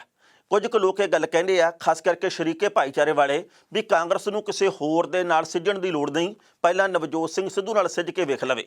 ਪਿਛਲੇ ਲੰਮੇ ਸਮੇਂ ਤੋਂ ਖਬਰਾਂ ਆ ਰਹੀਆਂ ਕਿ ਸਿੱਧੂ ਸਾਹਿਬ ਤੇ ਚੰਨੀ ਸਾਹਿਬ ਦੇ ਦਰਮਿਆਨ ਘੱਟ ਬਣਦੀ ਹੈ, ਧੜਕ ਹੋਈ ਵੀ ਹੈ, ਪਰ ਜਿਸ ਤਰੀਕੇ ਦੀਆਂ ਹੁਣ ਖਬਰਾਂ ਪ੍ਰਾਪਤ ਹੋ ਰਹੀਆਂ, ਇਹ ਵੀ ਕੋਈ ਪੱਖ ਦੇ ਵਿੱਚ ਨਹੀਂ ਜਾਣਗਾ। ਇਹ ਕਾਂਗਰਸ ਨੂੰ ਆਉਂਦੇ ਸਮੇਂ ਦੇ ਵਿੱਚ ਹੋਰ ਥੜਕਾਉਣਗੀਆਂ। ਜਾਂ ਤਾਂ ਨਵਜੋਤ ਸਿੰਘ ਸਿੱਧੂ ਨੂੰ ਕਾਂਗਰਸ ਛੱਡ ਦੇਣੀ ਚਾਹੀਦੀ ਸੀ, ਉਹਨਾਂ ਨੂੰ ਆਪਣੀ ਇੱਕ ਵੱਖਰੀ ਪਾਰਟੀ, ਇੱਕ ਵੱਖਰੀ ਲਾਈਨ ਖਿੱਚਣੀ ਚਾਹੀਦੀ ਸੀ, ਜਾਂ ਫਿਰ ਜਦੋਂ ਉਹ ਉਸੇ ਪਾਰਟੀ ਦੇ ਵਿੱਚ ਹੀ ਜਿਹਦੇ ਉੱਤੇ ਅਤੀਤ ਦੇ ਵਿੱਚ ਬਹੁਤ ਸਾਰੇ ਦੋਸ਼ ਲੱਗੇ ਆ, ਉਹਦੇ ਵਿੱਚ ਹੀ ਰਹਿ ਕੇ, ਤੇ ਜੇਕਰ ਉਹ ਇਹ ਚਾਹੁੰਦੇ ਕਿ ਮੈਂ ਹੁਣ ਕੋਈ ਚਮਤਕਾਰ ਕਰਨਾ, ਤੇ ਇਹ ਕੋਈ ਸੰਭਵ ਹੋਣ ਵਾਲੀ ਗੱਲ ਵੀ ਨਹੀਂ। ਹੁਣ ਜਦੋਂ ਉਹਨਾਂ ਨੇ ਪਹਿਲਾਂ ਮੋਰਚਾ ਖੋਲ੍ਹਿਆ ਕਿ ਬਿਕਰਮ ਸਿੰਘ ਮਜੀਠੀਆ ਦੇ ਉੱਤੇ ਪਰਚਾ ਦਰਜ ਕੀਤਾ, ਗੋਂਗਲੂਆਂ ਤੋਂ ਮਿੱਟੀ ਝਾੜੀ ਗਈ ਹੈ। ਜੇ ਕਿਤੇ ਮੈਂ ਵਿੱਤ ਵਿਭਾਗ ਦਾ ਮੰਤਰੀ ਹੁੰਦਾ ਤਾਂ ਫਿਰ ਹੁਣ ਤੱਕ ਬਿਕਰਮ ਸਿੰਘ ਮਜੀਠੀਆ ਸਿੱਖਾਂ ਪਿੱਛੇ ਹੁੰਦਾ। ਉਦੋਂ ਸੁਖਜਿੰਦਰ ਸਿੰਘ ਰੰਧਾਵਾ ਨੇ ਇਹ ਗੱਲ ਕਹੀ ਸੀ ਕਿ ਜੇਕਰ ਹਾਈਕਮਾਨ ਕਵੇ ਮੈਂ ਆਪਣਾ ਗ੍ਰਹਿ ਵਿਭਾਗ ਛੱਡ ਕੇ ਸਿੱਧੂ ਸਾਹਿਬ ਦੇ ਪੈਰਾਂ 'ਚ ਅਸਤੀਫਾ ਧਰਨ ਨੂੰ ਤਿਆਰ ਹਾਂ, ਪਰ ਉਹ ਖੁਸ਼ ਤਾਂ ਹੋ ਜਾਵੇ। ਸਿੱਧੂ ਸਾਹਿਬ ਦੀ ਸਮੱਸਿਆ ਇੱਕ ਇਹ ਹੈ, ਭਾਵੇਂ ਕਿ ਉਹਨਾਂ ਦੇ ਵੱਲੋਂ ਇਹ ਗੱਲ ਕਹੀ ਜਾਂਦੀ ਹੈ ਮੈਨੂੰ ਕਿਸੇ ਅਹੁਦੇ ਦੀ ਲੋੜ ਨਹੀਂ, ਪਰ ਉਹ ਚਾਰੇ ਪਾਸੇ ਮੋਰਚਾ ਖੋਲ੍ਹਦੇ ਆ। ਉਹਨਾਂ ਨੇ ਕੈਪਟਨ ਦੇ ਖਿਲਾਫ, ਬਾਦਲਾਂ ਦੇ ਖਿਲਾਫ, ਭਾਜਪਾ ਦੇ ਖਿਲਾਫ, ਆਮ ਆਦਮੀ ਪਾਰਟੀ ਦੇ ਖਿਲਾਫ, ਚੰਨੀ ਸਾਹਿਬ ਦੇ ਖਿਲਾਫ, ਰੰਧਾਵਾ ਦੇ ਖਿਲਾਫ, ਜਾਖੜ ਦੇ ਖਿਲਾਫ, ਕਿਹਦੇ ਖਿਲਾਫ ਨਹੀਂ ਮੋਰਚਾ ਖੋਲ੍ਹਿਆ। ਇਸੇ ਕਰਕੇ ਸਾਰੇ ਇਸ ਗੱਲ ਦੀ ਤਾਕ ਦੇ ਵਿੱਚ ਰਹਿੰਦੇ ਆ ਵੀ ਜਦੋਂ ਵੀ ਕਦੇ ਕੋਈ ਮੌਕਾ ਆ ਗਿਆ ਉਦੋਂ ਬੋਲਾਂਗੇ ਨਹੀਂ। ਜ਼ਰਾ ਚੇਤੇ ਕਰਕੇ ਦੇਖੋ, ਜਦੋਂ ਸਿੱਧੂ ਸਾਹਿਬ ਪ੍ਰਧਾਨ ਬਣੇ ਸੀ ਉਦੋਂ ਮੱਥਾ ਟੇਕਣ ਦੇ ਲਈ ਅੰਮ੍ਰਿਤਸਰ ਸਾਹਿਬ ਦੇ ਵਿੱਚ ਗਏ ਸੀ, ਬੱਸ ਭਰ ਕੇ ਗਈ ਸੀ, ਸਾਰੇ ਵਿਧਾਇਕ ਤੇ ਅੱਧੋ ਵੱਧ ਮੰਤਰੀ ਨਾਲ ਤੁਰੇ ਸੀ। ਜਿਹੜੇ ਕੈਪਟਨ ਪੱਖ ਦੇ ਸੀ ਉਹ ਚਲੋ ਨਹੀਂ ਸੀ ਗਏ, ਪਰ ਅੱਜ ਉਹਨਾਂ ਦੇ ਨਾਲ ਕਿੰਨੇ ਵਿਧਾਇਕ ਆ, ਜੇਕਰ ਅੱਜ ਲੋੜ ਪਵੇ ਕਿੰਨੇ ਕੁ ਮੰਤਰੀ ਨਾਲ ਖੜਦੇ ਆ, ਇਹਦੇ ਵੱਲ ਖਿਆਲ ਕਰਨਾ ਬਣਦਾ। ਕੀ ਆਉਂਦੇ ਸਮੇਂ ਦੇ ਵਿੱਚ ਸਿੱਧੂ ਸਾਹਿਬ ਆਪ ਚੋਣ ਲੜਨਗੇ? ਕੀ ਸਿੱਧੂ ਸਾਹਿਬ ਆ ਜਿਹੜੇ ਆਉਂਦੇ ਸਮੇਂ ਦੇ ਵਿੱਚ ਕਾਂਗਰਸ ਨੂੰ ਵਕਤ ਪਾਉਣਗੇ, ਜਾਂ ਕੀ ਸਿੱਧੂ ਸਾਹਿਬ ਨੂੰ ਆਉਂਦੇ ਸਮੇਂ ਦੇ ਵਿੱਚ ਸੀਐਮ ਚਿਹਰਾ ਐਲਾਨਿਆ ਜਾਊਗਾ ਤੇ ਜਾਂ ਫਿਰ ਇਸੇ ਤਰੀਕੇ ਨਾਲ ਟੈਂਡ ਚਕਾਨਾ ਪਿਆ ਰਹੂਗਾ? ਇਹਦੇ ਬਾਬਤ ਲੋਕ ਸੌ ਤਰ੍ਹਾਂ ਦੀਆਂ ਗੱਲਾਂ ਕਰਦੇ ਆ। ਲੰਘੇ ਕੱਲ੍ਹ ਬਿਕਰਮ ਸਿੰਘ ਮਜੀਠੀਆ ਗੁਰਦੁਆਰਾ ਨਾਢਾ ਸਾਹਿਬ ਦੇ ਵਿੱਚ ਨਤਮਸਤਕ ਹੋਏ ਆ। ਆਪਾਂ ਜਾਣਦੇ ਕਿ ਪਰਸੋਂ ਉਹਨਾਂ ਨੂੰ ਜ਼ਮਾਨਤ ਮਿਲੀ, ਲੰਘੇ ਕੱਲ੍ਹ ਉਹ ਸਾਹਮਣੇ ਆਏ ਆ, ਫਿਰ ਉਹਨਾਂ ਨੇ ਪ੍ਰੈਸ ਕਾਨਫਰੰਸ ਕੀਤੀ ਆ। ਉਹਨਾਂ ਨੇ ਚੰਨੀ, ਸਿੱਧੂ, ਸੁਖਜਿੰਦਰ ਸਿੰਘ ਰੰਧਾਵਾ ਤੇ ਸਮੁੱਚੀ ਕਾਂਗਰਸ ਦੇ ਉੱਤੇ ਬਹੁਤ ਸਾਰੇ ਦੋਸ਼ ਲਾਏ ਆ। ਉਹਨਾਂ ਨੇ ਕਿਹਾ ਵੀ 3 ਮਹੀਨਿਆਂ ਦੇ ਵਿੱਚ 4 ਡੀਜੀਪੀ ਬਦਲੇ ਸਿਰਫ ਮੈਨੂੰ ਫੜਨ ਦੇ ਲਈ। ਉਹਨਾਂ ਨੇ ਕਿਹਾ ਜੀ ਕਿ ਬਹੁਤ ਸਾਰੇ ਜ਼ਿਲ੍ਹਿਆਂ ਦੇ ਐਸਐਸਪੀ ਬਦਲੇ ਸਿਰਫ ਮੇਰੇ ਤੇ ਕਾਰਵਾਈ ਕਰਨ ਦੇ ਲਈ। ਬਹੁਤ ਸਾਰੇ ਹੋਰ ਅਧਿਕਾਰੀਆਂ ਦੇ ਤਬਾਦਲੇ ਕੀਤੇ ਗਏ ਸਿਰਫ ਮੇਰੇ ਖਿਲਾਫ ਕਾਰਵਾਈ ਦੇ ਲਈ। ਕਈਆਂ ਨੂੰ ਪੇਸ਼ਕਸ਼ ਰੁਪਈਆਂ ਦੀ ਵੀ ਕੀਤੀ ਗਈ ਵੀ ਭਾਈ ਤੁਸੀਂ ਇਉਂ ਕਰੋ, ਤੁਸੀਂ ਇਉਂ ਕਰੋ ਅਧਿਕਾਰੀਆਂ ਨੂੰ, ਪਰ ਉਹਨਾਂ ਨੇ ਪੈਸੇ ਲੈਣ ਤੋਂ ਤੇ ਕਾਰਵਾਈ ਕਰਨ ਤੋਂ ਵੀ ਇਨਕਾਰ ਕਰਤਾ। ਉਹਨਾਂ ਨੇ ਕਿਹਾ ਜੀ ਕਿ ਮੇਰੇ ਖਿਲਾਫ ਬਹੁਤ ਵੱਡੀ ਸਾਜ਼ਿਸ਼ ਰਚੀ ਗਈ ਸੀ, ਪਰ ਸਾਰਾ ਕੁਝ ਵਾਹਿਗੁਰੂ ਦੇਖਦਾ ਤੇ ਕਾਨੂੰਨ ਦੇ ਮੁਤਾਬਕ ਜੋ ਕੁਝ ਹੁੰਦਾ ਉਹ ਸਹੀ ਹੁੰਦਾ। ਹੁਣ ਅੱਜ ਯਾਨੀ ਕਿ ਬੁੱਧਵਾਰ ਨੂੰ ਬਿਕਰਮ ਸਿੰਘ ਮਜੀਠੀਆ ਕੀ ਇਨਵੈਸਟੀਗੇਸ਼ਨ ਦੇ ਵਿੱਚ ਸ਼ਾਮਲ ਹੋਣਗੇ? ਇਹ ਹੁਣ ਬੁਝਾਰਤ ਬਣੀ ਹੋਈ ਹੈ, ਇਹ ਅੱਜ ਆਥਣ ਤੱਕ ਪਤਾ ਲੱਗ ਜਾਣਾ। ਪਰ ਸਾਡੇ ਬਹੁਤ ਸਾਰੇ ਦਰਸ਼ਕਾਂ ਨੂੰ ਇਸ ਗੱਲ ਦਾ ਪਤਾ ਨਹੀਂ ਹੋਣਾ ਕਿ ਜਿਹੜੀ ਉਹਨਾਂ ਨੂੰ ਮਾਣਯੋਗ ਹਾਈ ਕੋਰਟ ਦੇ ਵੱਲੋਂ ਜ਼ਮਾਨਤ ਦਿੱਤੀ ਗਈ ਹੈ, ਜਿਹਦੇ ਉੱਤੇ ਹੁਣ ਮੁੜ ਕੇ ਸੁਣਵਾਈ 18 ਤਰੀਕ ਨੂੰ ਹੋਣੀ ਆ, ਉਦੋਂ ਤੱਕ ਬਿਕਰਮ ਸਿੰਘ ਮਜੀਠੀਆ ਨੂੰ ਪੰਜਾਬ ਪੁਲਿਸ ਗ੍ਰਿਫਤਾਰ ਨਹੀਂ ਕਰ ਸਕੂਗੀ, ਜਿਵੇਂ ਕਿ ਮਾਣਯੋਗ ਅਦਾਲਤ ਦੇ ਵੱਲੋਂ ਕਿਹਾ ਗਿਆ। ਪਰ ਕੀ ਤੁਹਾਨੂੰ ਪਤਾ ਕਿ ਉਹਦੇ ਵਿੱਚ ਕੁਝ ਕੁ ਸ਼ਰਤਾਂ ਨੇ? ਬਿਕਰਮ ਸਿੰਘ ਮਜੀਠੀਆ ਨੂੰ ਜ਼ਮਾਨਤ ਦੇਣ ਤੋਂ ਪਹਿਲਾਂ ਕੁਝ ਕੁ ਸ਼ਰਤਾਂ ਮੰਨਣ ਦੇ ਲਈ ਗੱਲ ਕਹੀ ਗਈ ਹੈ। ਉਹ ਸ਼ਰਤਾਂ ਬੜੀਆਂ ਮਹੱਤਵਪੂਰਨ ਆ। ਹਾਲਾਂਕਿ ਲੁੱਕਆਊਟ ਨੋਟਿਸ ਜਾਰੀ ਕੀਤਾ ਗਿਆ ਇਸ ਤੋਂ ਪਹਿਲਾਂ ਤਾਂ ਜੋ ਉਹ ਵਿਦੇਸ਼ ਦੇ ਵੱਲ ਨਾ ਭੱਜ ਸਕਣ। ਪਰ ਦੂਜੀ ਗੱਲ ਇਹ ਆ ਵੀ ਬਿਕਰਮ ਸਿੰਘ ਮਜੀਠੀਆ ਨੇ ਕਿਹਾ ਮੇਰੇ ਕੋਲ ਵੈਲਿਡ ਵੀਜ਼ਾ ਹੀ ਹੈ ਨਹੀਂ, ਮੈਂ ਬਾਹਰਲੇ ਮੁਲਕ ਦੇ ਵਿੱਚ ਭੱਜਣਾ ਕਿਉਂ ਆ? ਉਹਨਾਂ ਨੇ ਕਿਹਾ ਕਿ ਮੈਂ ਇੱਥੇ ਹੀ ਸੀ। ਨਵਜੋਤ ਸਿੰਘ ਸਿੱਧੂ ਦੇ ਉੱਤੇ ਜਦੋਂ ਪਰਚਾ ਦਰਜ ਹੋਇਆ ਸੀ ਉਹ ਵੀ ਤੱਕ ਉਰੇ ਪਰੇ ਹੋਇਆ ਸੀ, ਉਹਨੇ ਵੀ ਜ਼ਮਾਨਤ ਦੀ ਅਰਜ਼ੀ ਲਾਈ ਸੀ। ਮੈਂ ਵੀ ਆਪਣੇ ਕਾਨੂੰਨੀ ਅਧਿਕਾਰ ਦੀ ਵਰਤੋਂ ਕੀਤੀ ਹੈ, ਪਰ ਕਾਂਗਰਸ ਨੇ ਸਾਨੂੰ ਬਦਨਾਮ ਕਰਨ ਦੇ ਲਈ ਕੋਈ ਕਸਰ ਬਾਕੀ ਨਹੀਂ ਛੱਡੀ। ਪਹਿਲਾਂ ਇਸ ਰਿਪੋਰਟ ਦਾ ਵੇਰਵਾ ਤੇ ਫਿਰ ਕਰਾਂਗੇ ਟਿੱਪਣੀ। ਡਰੱਗ ਕੇਸ ਦੇ ਵਿੱਚ ਫਸੇ ਅਕਾਲੀ ਨੇਤਾ ਬਿਕਰਮ ਸਿੰਘ ਮਜੀਠੀਆ ਨੂੰ ਅੰਤਰਿਮ ਜ਼ਮਾਨਤ ਸ਼ਰਤਾਂ ਦੇ ਤਹਿਤ ਮਿਲੀ ਹੈ। ਪੰਜਾਬ ਹਰਿਆਣਾ ਹਾਈ ਕੋਰਟ ਨੇ ਅੰਤਰਿਮ ਜ਼ਮਾਨਤ ਦੇ ਨਾਲ 6 ਸ਼ਰਤਾਂ ਲਾਈਆਂ ਨੇ। ਇਹਦੇ ਵਿੱਚ ਕਿਹਾ ਗਿਆ ਕਿ ਮਜੀਠੀਆ ਦੇਸ਼ ਛੱਡ ਕੇ ਨਹੀਂ ਜਾ ਸਕਦੇ, ਉਹਨਾਂ ਦਾ ਮੋਬਾਈਲ ਫੋਨ ਹਰ ਵਕਤ ਔਨ ਰਹਿਣਾ ਚਾਹੀਦਾ ਹੈ, WhatsApp ਦੇ ਜ਼ਰੀਏ ਜਾਂਚ ਏਜੰਸੀ ਨੂੰ ਆਪਣੀ ਲਾਈਵ ਲੋਕੇਸ਼ਨ ਹਮੇਸ਼ਾ ਸ਼ੇਅਰ ਕਰਨੀ ਪਏਗੀ ਜਦੋਂ ਵੀ ਮੰਗ ਕੀਤੀ ਜਾਵੇ।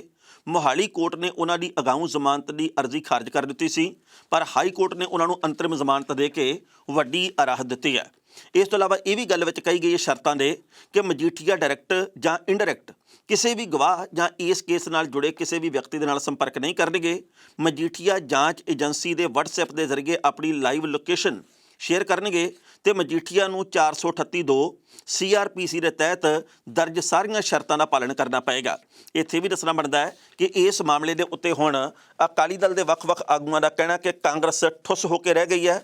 ਇਹਨਾਂ ਦੇ ਵੱਲੋਂ ਅਕਾਲੀ ਦਲ ਨੂੰ ਘੇਰਾ ਪਾਉਣ ਦੇ ਲਈ ਇਹ ਸਾਰਾ ਛੜਯੰਤਰ ਰਚਿਆ ਗਿਆ ਸੀ, ਜਦ ਕਿ ਕਾਂਗਰਸ ਦੇ ਵੱਲੋਂ ਇਹ ਗੱਲ ਕਹੀ ਜਾ ਰਹੀ ਹੈ ਕਿ ਇਹ ਜ਼ਮਾਨਤ ਹੀ ਮਿਲੀ ਹੈ, ਨਾ ਕਿ ਕੇਸ ਰੱਦ ਹੋਇਆ। ਉਧਰ ਭਗਵੰਤ ਮਾਨ ਦੇ ਵੱਲੋਂ ਇਹ ਗੱਲ ਕਹੀ ਜਾ ਰਹੀ ਹੈ ਕਿ ਇਹ ਸਿਰਫ ਤੇ ਸਿਰਫ ਇੱਕ ਸਾਜ਼ਿਸ਼ ਸੀ, ਇਹਨਾਂ ਦੇ ਵੱਲੋਂ ਖੇਡ ਖੇਡੀ ਗਈ ਹੈ, ਕਿਉਂਕਿ ਚਰਨਜੀਤ ਸਿੰਘ ਚੰਨੀ ਦੇ ਭਰਾ ਨੂੰ ਸਿਟੀ ਸੈਂਟਰ ਮਾਮਲੇ ਦੇ ਵਿੱਚ ਜਿਸ ਤਰੀਕੇ ਦੇ ਨਾਲ ਬਿਕਰਮ ਸਿੰਘ ਮਜੀਠੀਆ ਹੋਰਾਂ ਨੇ ਬਚਾਇਆ, ਉਸੇ ਤਰੀਕੇ ਦੇ ਨਾਲ ਬਿਕਰਮ ਸਿੰਘ ਮਜੀਠੀਆ ਨੂੰ ਬਚਾ ਕੇ ਹੁਣ ਚੰਨੀ ਹੋਰਾਂ ਨੇ ਉਹ ਮੁੱਲ ਤਾਰ ਦਿੱਤਾ। ਇਸ ਖਬਰ ਦੇ ਉੱਤੇ ਟਿੱਪਣੀ ਕਰਨ ਦਾ ਦੋਸਤੋ ਪਹਿਲੀ ਗੱਲ ਤਾਂ ਅਸੀਂ ਕਹਾਂਗੇ, ਜਿਸ ਤਰੀਕੇ ਦੀਆਂ ਪ੍ਰਸਥਿਤੀਆਂ ਬਣ ਰਹੀਆਂ, ਜੋ ਕੁਝ ਇਸ ਵਕਤ ਚੱਲ ਰਿਹਾ, ਹੈਰਾਨ ਵੀ ਕਰਦਾ ਤੇ ਮੈਂ ਹੈਰਾਨ ਆ ਕਿ ਇਹ ਪਰੇਸ਼ਾਨ ਵੀ ਕਰਦਾ। ਪੰਜਾਬ ਦੀ ਰਾਜਨੀਤੀ ਕਿਹੜੇ ਪਾਸੇ ਨੂੰ ਮੋੜ ਕੱਟ ਰਹੀ ਹੈ, ਇਹਦੇ ਬਾਬਤ ਪੰਜਾਬ ਦੇ ਲੋਕ ਅਚੰਭਿਤ ਵੀ ਹੈ। ਬਿਕਰਮ ਸਿੰਘ ਮਜੀਠੀਆ ਦਾ ਬਾਹਰ ਆ ਜਾਣਾ, ਅਕਾਲੀ ਦਲ ਦੇ ਵੱਲੋਂ ਢੋਲ ਵਜਾ ਕੇ ਸਵਾਗਤ ਕਰਨਾ, ਅਕਾਲੀ ਦਲ ਦੇ ਵੱਲੋਂ ਇਸ ਤਰੀਕੇ ਨਾਲ ਪੇਸ਼ ਕਰਨਾ ਕਿ ਕਾਂਗਰਸ ਨੇ ਸਾਡਾ ਬਹੁਤ ਨੁਕਸਾਨ ਕਰਨ ਦੀ ਇੱਛਾ ਪਾਲੀ ਪਰ ਇਹ ਹੋਇਆ ਨਹੀਂ, ਤੇ ਕਾਂਗਰਸ ਦੇ ਵੱਲੋਂ ਇਹ ਕਹਿਣਾ ਕਿ ਅਸੀਂ ਤਾਂ ਆਪਣਾ ਕੰਮ ਕੀਤਾ ਪਰ ਕਾਨੂੰਨ ਦੇ ਮੂਹਰੇ ਸਾਡਾ ਜ਼ੋਰ ਥੋੜ੍ਹੀ ਚੱਲਦਾ। ਲੱਗਦਾ ਇਹ ਆ ਵੀ ਕਾਂਗਰਸ ਨੇ ਆਪਣਾ ਪੱਤਾ ਖੇਡਿਆ ਤੇ ਅਕਾਲੀ ਦਲ ਨੇ ਆਪਣੇ ਤਰੀਕੇ ਦੇ ਨਾਲ ਉਹਦਾ ਰਿਐਕਟ ਕੀਤਾ ਤੇ ਨਤੀਜਾ ਹੁਣ ਸਭ ਦੇ ਸਾਹਮਣੇ ਆ। ਉਸ ਤੋਂ ਅਗਲੀ ਮਹੱਤਵਪੂਰਨ ਗੱਲ ਇਹ ਆ, ਕੱਲ੍ਹ ਬਿਕਰਮ ਸਿੰਘ ਮਜੀਠੀਆ ਨੇ ਕਿਹਾ ਕਿ ਚੰਨੀ ਸਰਕਾਰ ਦੀ ਬੇਹੱਦ ਵੱਡੀ ਨਲਾਇਕੀ ਹੈ ਕਿ ਪ੍ਰਧਾਨ ਮੰਤਰੀ ਦੀ ਸੁਰੱਖਿਆ ਦੇ ਵਿੱਚ ਸੰਨ ਲੱਗੀ ਹੈ। ਫਿਰੋਜ਼ਪੁਰ ਦੇ ਵਿੱਚ ਉਹ ਆਉਣ ਲੱਗੇ ਸੀ, ਰਾਹ ਦੇ ਵਿੱਚ ਕਾਫਲਾ ਰੁਕਿਆ, ਆਪਾਂ ਜਾਣਦੇ ਹਾਂ, ਤੇ ਇਹ ਗੱਲ ਕਹੀ ਗਈ ਆ ਕਿ ਜਾਣ ਬੁੱਝ ਕੇ ਪ੍ਰਧਾਨ ਮੰਤਰੀ ਦੇ ਖਿਲਾਫ ਸਾਜ਼ਿਸ਼ ਘੜੀ ਗਈ, ਜਾਨ ਲੈਣ ਤੱਕ ਦੀ ਵੀ ਸਾਜ਼ਿਸ਼ ਘੜੀ ਗਈ। ਇਹ ਪ੍ਰਧਾਨ ਮੰਤਰੀ ਦੀ ਬਹੁਤ ਵੱਡੀ ਬਦਨਾਮੀ ਕਰਨ ਦੀ ਕੋਸ਼ਿਸ਼ ਕੀਤੀ ਗਈ ਹੈ। ਇਸ ਗੱਲ ਦੇ ਉੱਤੇ ਕਾਂਗਰਸ ਦੇ ਕਈ ਆਗੂ ਬਿਕਰਮ ਸਿੰਘ ਮਜੀਠੀਆ ਨੂੰ ਪੈ ਨਿਕਲੇ ਆ। ਉਹ ਇਹ ਗੱਲ ਕਹਿੰਦੇ ਵੀ ਸਾਨੂੰ ਪਤਾ ਸੀ ਕਿ ਤੁਸੀਂ ਅੰਦਰ ਖਾਤੇ ਸਾਰੇ ਇੱਕ ਆ, ਸਾਨੂੰ ਪਤਾ ਸੀ ਕਿ ਅਕਾਲੀ ਦਲ ਤੇ ਬੀਜੇਪੀ ਹਾਲੇ ਵੀ ਇੱਕ ਹੈ। ਸੋ ਇਸ ਤਰੀਕੇ ਦੇ ਤਾਨਿਆਂ ਮਿਹਣਿਆਂ ਦੀ ਸਿਆਸਤ ਇਸ ਵਕਤ ਚੱਲ ਰਹੀ ਹੈ। ਪਰ ਇਹ ਗੱਲ ਸੱਚੀ ਹੈ ਕਿ ਅਕਾਲੀ ਦਲ ਨੂੰ ਇੱਕ ਵਾਰ ਥੋੜੀ ਜਿਹੀ ਬੂਸਟ ਮਿਲੀ ਹੈ। ਅਕਾਲੀ ਦਲ ਨੂੰ ਵਕਤੀ ਤੌਰ ਦੇ ਉੱਤੇ ਤਾਕਤ ਜ਼ਰੂਰ ਮਿਲੀ ਹੈ, ਪਰ ਇਹ ਤਾਕਤ ਸਥਾਈ ਹੋ ਨਿਬੜੂਗੀ ਇਹਦੇ ਬਾਬਤ ਹਾਲੇ ਆਪਾਂ ਕੁਝ ਕਹਿ ਨਹੀਂ ਸਕਦੇ। ਅਗਲੀ ਮਹੱਤਵਪੂਰਨ ਗੱਲ ਇਹ ਹੈ ਕਿ ਆਉਂਦੇ ਦਿਨਾਂ ਦੇ ਵਿੱਚ ਪੰਜਾਬ ਦੀ ਰਾਜਨੀਤੀ ਦੇ ਵਿੱਚ ਘਮਸਾਨ ਬਹੁਤ ਵੱਡੇ ਪੱਧਰ ਦੇ ਉੱਤੇ ਮੱਚਣਾ, ਉਸ ਤਰੀਕੇ ਨਾਲ ਮੱਚਣਾ ਜਿਹਦੇ ਬਾਬਤ ਅਸੀਂ ਕਦੇ ਕਿਆਸ ਨਹੀਂ ਕੀਤਾ। ਕੱਲ੍ਹ ਤੱਕ ਅਸੀਂ ਇਹ ਗੱਲ ਕਹੀ ਕਿ ਜਿਸ ਤਰੀਕੇ ਦੇ ਨਾਲ ਬੀਜੇਪੀ ਨੂੰ ਅੱਗੇ ਤੋਂ ਅੱਗੇ ਵਧਣ ਦੇ ਵਿੱਚ ਅੜਿੱਕਾ ਲੱਗਿਆ 5 ਤਰੀਕ ਦੀ ਰੈਲੀ ਤੋਂ ਬਾਅਦ, ਉਸ ਤੋਂ ਬਾਅਦ ਹੁਣ ਨੇਤਾ ਸ਼ਾਮਲ ਨਹੀਂ ਹੋ ਰਹੇ। ਪਰ ਲੰਘੇ ਕੱਲ੍ਹ ਜਿਸ ਤਰੀਕੇ ਨਾਲ ਸਾਬਕਾ ਵਿਧਾਇਕ ਅਰਵਿੰਦ ਖੰਨਾ ਬੀਜੇਪੀ 'ਚ ਸ਼ਾਮਲ ਹੋਏ, ਜਿਸ ਤਰੀਕੇ ਦੇ ਨਾਲ ਗੁਰਦੀਪ ਸਿੰਘ ਗੋਸ਼ਾ ਹੋਰੀ ਸ਼ਾਮਲ ਹੋਏ, ਜਿਸ ਤਰੀਕੇ ਦੇ ਨਾਲ ਟੌੜਾ ਤੇ ਬਰਨਾਲਾ ਪਰਿਵਾਰ ਦੇ ਕੁਝ ਮੈਂਬਰ ਇਸ ਪਾਰਟੀ 'ਚ ਸ਼ਾਮਲ ਹੋਏ, ਉਸ ਤੋਂ ਬਾਅਦ ਇਉਂ ਪ੍ਰਤੀਤ ਹੁੰਦਾ ਕਿ ਆਉਂਦੇ ਦਿਨਾਂ ਦੇ ਵਿੱਚ ਬੀਜੇਪੀ ਕੁਝ ਕੁ ਹੋਰ ਵੱਡੇ ਚਿਹਰੇ ਪੱਟੂਗੀ। ਖਬਰ ਤਾਂ ਇਹ ਵੀ ਮਿਲੀ ਹੈ ਕਿ ਲੁਧਿਆਣਾ ਖੇਤਰ ਦੇ 2 ਵੱਡੇ ਚਿਹਰੇ ਆ ਜਿਹੜੇ ਉਹ ਵੱਖ-ਵੱਖ ਪਾਰਟੀਆਂ ਦੇ ਨਾਲ ਜੁੜੇ ਹੋਏ ਆ, ਉਹ ਵੀ ਬੀਜੇਪੀ ਦੇ ਸੰਪਰਕ ਦੇ ਵਿੱਚ ਆ ਤੇ ਉਹ ਵੀ ਆਉਂਦੇ ਸਮੇਂ ਦੇ ਵਿੱਚ ਪਾਸਾ ਪਲਟ ਸਕਦੇ ਆ, ਉਹ ਵੀ ਪਾਰਟੀ ਬਦਲ ਸਕਦੇ ਆ। ਸੋ ਇਸ ਤਰੀਕੇ ਦੀਆਂ ਕਨਸੂਆਂ ਪ੍ਰਾਪਤ ਹੋ ਰਹੀਆਂ। ਗਿਣਤੀਆਂ ਮਿਣਤੀਆਂ ਦਾ ਦੌਰ ਜਾਰੀ ਹੈ। ਬੀਜੇਪੀ ਦੇ ਵੱਲੋਂ ਸ਼ਹਿਰੀ ਖੇਤਰ ਦੇ ਉੱਤੇ ਧਿਆਨ ਵੱਧ ਕੇਂਦਰਿਤ ਕੀਤਾ ਜਾ ਰਿਹਾ। ਕੈਪਟਨ ਅਮਰਿੰਦਰ ਸਿੰਘ ਕਹਿੰਦੇ ਵੀ ਮੇਰੀ ਪਾਰਟੀ ਨੂੰ ਚੋਣ ਨਿਸ਼ਾਨ ਮਿਲਿਆ ਹਾਕੀ ਤੇ ਗੇਂਦ, ਤੇ ਅਸੀਂ ਗੋਲ ਕਰਕੇ ਦਿਖਾਵਾਂਗੇ। ਸਿੱਧੂ ਹੋਰੀ ਕਹੀ ਜਾਂਦੇ ਜਿਹੜਾ ਬੰਦਾ ਆਪ ਗੋਲ ਮਟੋਲ ਜਾ ਹੋਵੇ ਉਹ ਕਿਵੇਂ ਗੋਲ ਕਰੂਗਾ। ਭਗਵੰਤ ਮਾਨ ਹੋਰੀ ਕਹਿੰਦੇ ਇਹਨਾਂ ਦੇ ਗੋਲ ਦੇ ਵਿੱਚ ਦਮ ਨੀਗਾ। ਪ੍ਰਗਟ ਸਿੰਘ ਕਹਿੰਦੇ ਜਿਹੜਾ ਬੰਦਾ ਆਪ ਅਸੁਰੱਖਿਅਤ ਹੋਵੇ ਉਹ ਗੋਲ ਕਿਵੇਂ ਕਰੂਗਾ। ਸੋ ਇਹੋ ਜਿਹੀਆਂ ਗੱਲਾਂ ਚੱਲ ਰਹੀਆਂ। ਕੀ ਇਹ ਪੰਜਾਬ ਦੀ ਰਾਜਨੀਤੀ ਦਾ ਮੁਹਾਂਦਰਾ ਬਦਲ ਸਕਣਗੀਆਂ? ਕੀ ਇਹ ਗੱਲਾਂ ਪੰਜਾਬ ਦਾ ਨਕਸ਼ ਸਵਾਰ ਸਕਣਗੀਆਂ? ਸਿਰਾਂ ਤੋਂ ਕੰਮ ਲੈਣ ਵਾਲੇ ਲੋਕ ਇਹ ਗੱਲ ਜ਼ਰੂਰ ਸੋਚਦੇ ਆ। ਪੰਜਾਬ ਦੇ ਕਿਸਾਨ ਆਗੂ ਇਸ ਵਕਤ ਮੈਦਾਨ ਦੇ ਵਿੱਚ ਡਟੇ ਹੋਏ ਆ ਤੇ ਬਲਵੀਰ ਸਿੰਘ ਰਾਜੇਵਾਲ ਹੋਰਾਂ ਦੇ ਵੱਲੋਂ ਲੰਘੇ ਕੱਲ੍ਹ ਮੋਹਾਲੀ ਦੇ ਦਫ਼ਤਰ ਦੇ ਵਿੱਚ ਪਹੁੰਚਿਆ ਗਿਆ, ਕਿਉਂਕਿ 2 ਦਫ਼ਤਰ ਖੋਲ੍ਹੇ ਗਏ ਆ, ਇੱਕ ਲੁਧਿਆਣੇ ਦੇ ਵਿੱਚ, ਇੱਕ ਮੋਹਾਲੀ ਦੇ ਵਿੱਚ, ਕਈ ਹੋਰ ਥਾਵਾਂ ਤੇ ਖੋਲ੍ਹੇ ਜਾਣੇ ਆ। ਕਿਉਂਕਿ ਆਪਾਂ ਜਾਣਦੇ ਕਿ ਸੰਯੁਕਤ ਸਮਾਜ ਮੋਰਚੇ ਦੇ ਆਗੂ ਗੁਰਨਾਮ ਸਿੰਘ ਚੜੂਨੀ ਦੇ ਨਾਲ ਗੱਠਜੋੜ ਹੋਣ ਦੀ ਤਿਆਰੀ ਹੈ।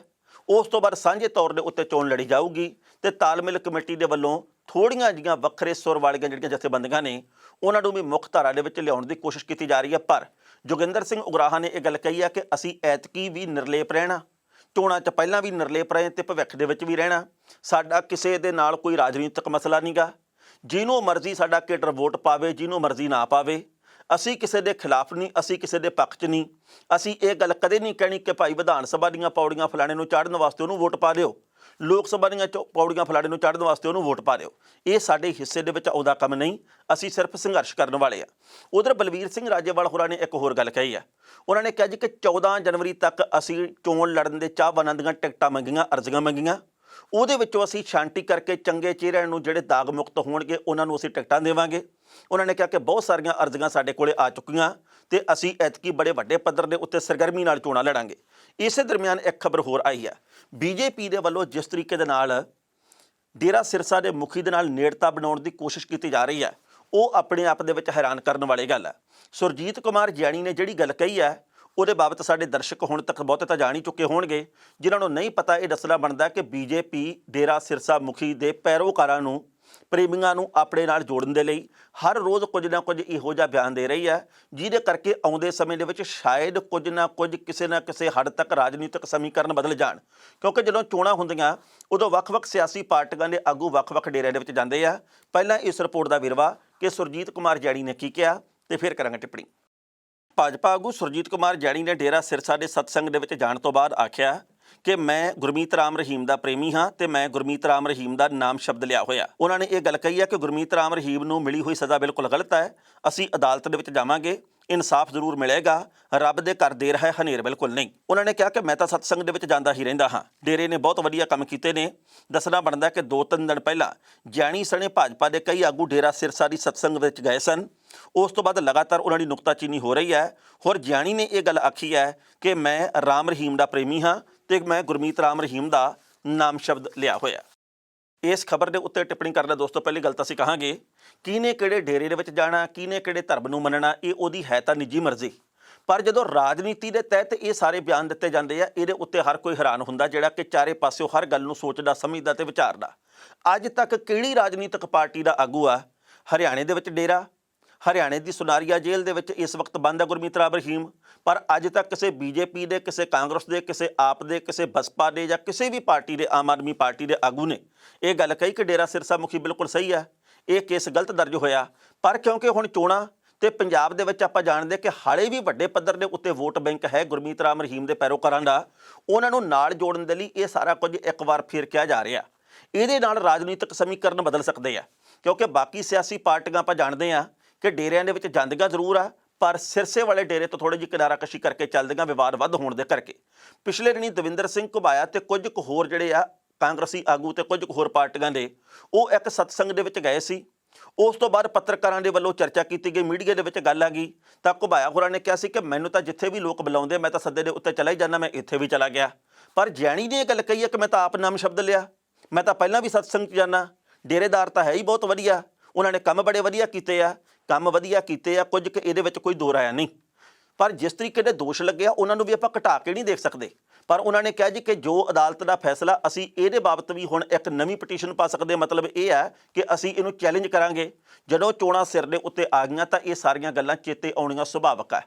ਬੀਜੇਪੀ ਨੂੰ ਸ਼ਾਇਦ ਇਹ ਪ੍ਰਤੀਤ ਹੁੰਦਾ ਕਿ ਪੰਜਾਬ ਦੇ ਵਿੱਚ ਕਿਸਾਨ ਸਾਡੇ ਨਾਲ ਨਾਰਾਜ਼ ਆ, ਹੋ ਸਕਦਾ ਵਪਾਰੀ ਵਰਗ ਦਾ ਇੱਕ ਹਿੱਸਾ ਵੀ ਨਾਰਾਜ਼ ਹੋਵੇ, ਪਰ ਪੈਰੋਕਾਰਾਂ ਦੀ ਵੋਟ ਅਸੀਂ ਪੱਕੀ ਆਪਣੇ ਖਾਤੇ ਦੇ ਵਿੱਚ ਕਰ ਲਈਏ। ਇਹ ਪਤਾ ਉਹਨਾਂ ਦਾ ਕਿੰਨਾ ਕੁ ਕਾਮਯਾਬ ਹੋ, ਇਹ ਵਕਤ ਬਿਆਨ ਕਰੂਗਾ। ਪਰ ਇਸ ਗੱਲ ਦੇ ਉੱਤੇ ਹਰ ਕੋਈ ਹੈਰਾਨ ਆ ਕਿ ਬੀਜੇਪੀ ਦੀ ਸਰਕਾਰ ਹਰਿਆਣੇ 'ਚ ਆ, ਉਹਨਾਂ ਦੀ ਸਰਕਾਰ ਦੇ ਵੱਲੋਂ ਪੈਰੋਲ ਨਹੀਂ ਦਿੱਤੀ ਜਾਂਦੀ। ਪੰਜਾਬ ਦੇ ਵਿੱਚ ਬੀਜੇਪੀ ਦੇ ਆਗੂ ਇਹ ਗੱਲ ਕਹਿੰਦੇ ਕਿ ਡੇਰੇਦਾਰ ਤਾਂ ਬਿਲਕੁਲ ਨਿਰਦੋਸ਼ ਹੈ, ਤੇ ਫਿਰ ਗੱਲ ਕਿੱਥੇ ਜੇ ਅੜੀ ਫਸੀ ਹੈ। ਜੇ ਕਿਤੇ ਹਰਿਆਣੇ 'ਚ ਚੋਣਾਂ ਹੁੰਦੀਆਂ, ਸ਼ਾਇਦ ਉੱਥੋਂ ਦਾ ਵੀ ਕੋਈ ਨੇਤਾ ਕਹਿ ਦਿੰਦਾ ਵੀ ਧੱਕਾ ਹੋਇਆ, ਪਰ ਅਸੀਂ ਇਹਦੇ ਖਿਲਾਫ ਸੰਘਰਸ਼ ਕਰਾਂਗੇ। ਖਬਰਾਂ ਦੋਸਤੋ ਕਈ ਹੋਰ ਵੀ ਸਨ, ਪਰ ਜੋ ਵਕਤ ਦੀ ਘਾਟੇ ਰੁਕਣ ਦਾ ਇਸ਼ਾਰਾ ਕਰ ਰਹੀ ਹੈ। ਕੱਲ੍ਹ ਨੂੰ ਇਸੇ ਵੇਲੇ ਖਬਰ ਦੀ ਖਬਰ ਲੈ ਕੇ ਫਿਰ ਹਾਜ਼ਰ ਹੋਵਾਂਗੇ। ਉਦੋਂ ਤੱਕ ਲਈ ਦਿਓ ਆ ਗਿਆ, ਬਹੁਤ ਬਹੁਤ ਮਿਹਰਬਾਨੀ।